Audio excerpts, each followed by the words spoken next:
Chapter 9.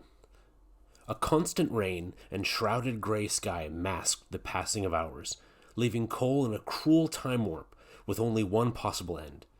He tried not to think about the end, but he could not ignore the maddening pain from his wounds. As gusts of wind drove the chill deeper into his body, rain kept falling, penetrating his will, seeping into his consciousness, and flooding his soul. This rain fully intended to kill. As Cole weakened, he stared up at the giant spruce tree towering above him. Desperate tears welled up inside and squeezed past his eyelids. The wind gusted harder. What did it matter anymore if he died? Nobody else cared about him, so why should he care about himself? As Cole's gaze drifted among the branches of the tree, a small bird's nest tucked into the fork of two branches caught his attention. The nest rested near the trunk, protected from both the wind and the rain.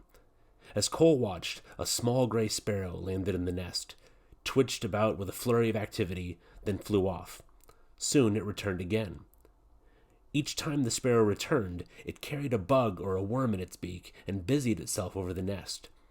The visits brought faint chirping sounds. Cole squinted and made out little heads jutting above the nest. This was a mother bird feeding her young.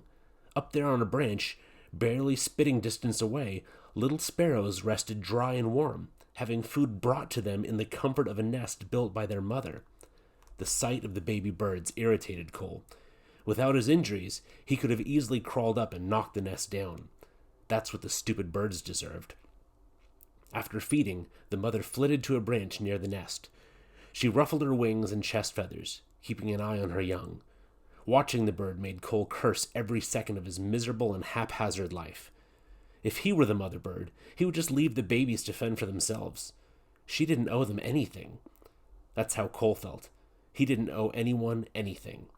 Nobody had ever cared for him, so why should he care about anyone else? He wouldn't even be here on this island, injured, if it weren't for other people and their lame ideas. Nothing had been his fault. Cole's bitterness flickered to life once more. His anger helped to focus his thoughts, but it could not stop the frigid drizzle or the torturing pain that racked his body, nor could it ward off the loneliness. The wind that tugged at Cole's tattered clothing seemed distant. As his attention drifted and his senses dulled, rain numbed his face. Cole stared blankly at the thin sliver of blue sky on the western horizon. Exhaustion finally dragged him into a stuporous sleep. Unconscious, he dreamed of the colorful Atau blanket. His left hand twitched and moved back and forth, pretending to pull the Atau over his freezing body. The imaginary blanket shielded him from the cold, as it had protected many generations before him. Under the imaginary blanket, he slept soundly. A loud rumble woke Cole from his sleep. At first, he thought he had gone blind. Then slowly, he realized it was nighttime. The wind had let up, but the cold rain still fell relentlessly from some endless reservoir in the sky. Then a blinding flash of lightning lit the horizon. Seconds later, deep rumbling thunder rolled overhead, followed by another flash of lightning. Before the light collapsed back into the darkness, Cole realized the Atau he had dreamed of was not covering him, and he sensed a presence. He peered wide-eyed into the black night, but could see nothing. Then lightning flashed again with a sharp crack, closer this time. In that instant, Cole saw it, ghost-like. Barely 50 feet away, the giant spirit bear stood motionless in the rain. Then the night went black again. Terrified, Cole waited, his eyes prying at the darkness. Had the bear returned to kill him? As he waited, the storm worsened. The wind picked up, gusting harder.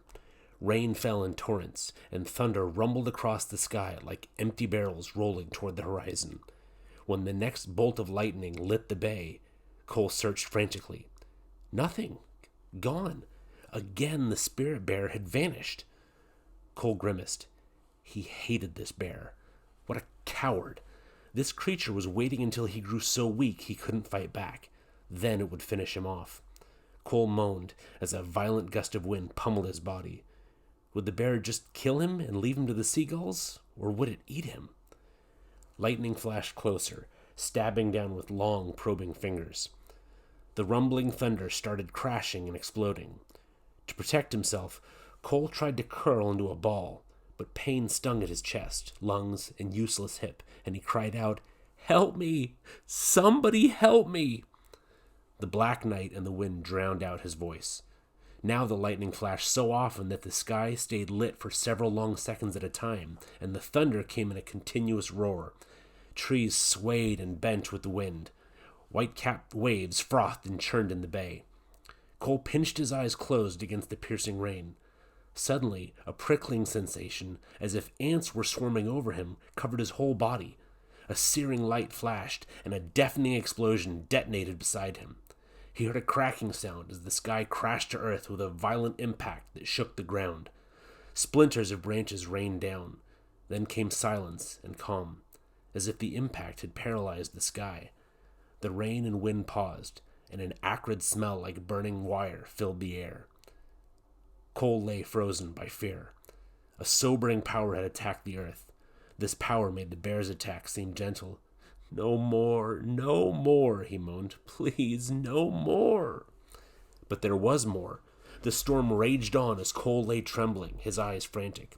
The explosion had shocked his mind awake. Never in his life had he felt so exposed, so vulnerable, so helpless. He had no control. To this storm, he was as insignificant as a leaf. Cole blinked in stunned realization. He had always been this weak. How could he have ever thought he truly controlled anything? The acid electrical smell burned his nose and mixed with the smell of wet vomit on the ground. Cole swallowed hard to keep from throwing up again as the storm kept attacking the sky and earth around him. Finally, the wind lost its fury, and the sky ran out of rain. The thunder subsided, rumbling back and forth across the sky, searching for someplace else to go. Cole swallowed the taste of bile in his throat and listened to the rumbling overhead. Then once more he lost consciousness. When he awoke next, the rain had stopped. Vaguely, he could make out the big spruce tree lying on the ground only feet away from where he lay. Moment by moment, he sorted out what had happened during the storm. Lightning had struck the tree. The splitting sound, the thunderous impact, the splintering and bits of branches showering him, all had happened when the huge tree crashed to earth. Cole gazed up at the night sky. A bright full moon drifted ghost-like among the broken clouds. The tortured air had calmed, but still shifted back and forth. Cole felt desperately weak. Fighting to survive, he could stay here a short while longer. Giving up, he could pass quickly over the edge. Which way did he want to go? He clenched his teeth against the pain and despair. Which way did he want to go? Cole focused his blurred vision on the full moon. It helped him to remain on this side. As he stared, he puzzled at the moon's shape. Something in that hazy shape held meaning. Edwin had said something about a circle. So had Garvey. What had they said? Cole could not remember, but he kept staring up. Later, Cole flopped his head to the side. He could make out the bay and see moonlight reflecting against one shore. The shoreline faded into darkness in the shadow of the trees. Seeing no sign of the spirit bear, Cole returned his attention to the fallen tree beside him. That was when he remembered the baby sparrows.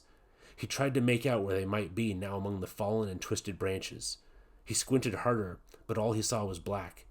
What had happened to the baby birds? Mustering all his strength, he raised his head, and with a weak and pinched voice, he called in to the darkened branches. "Are you okay?"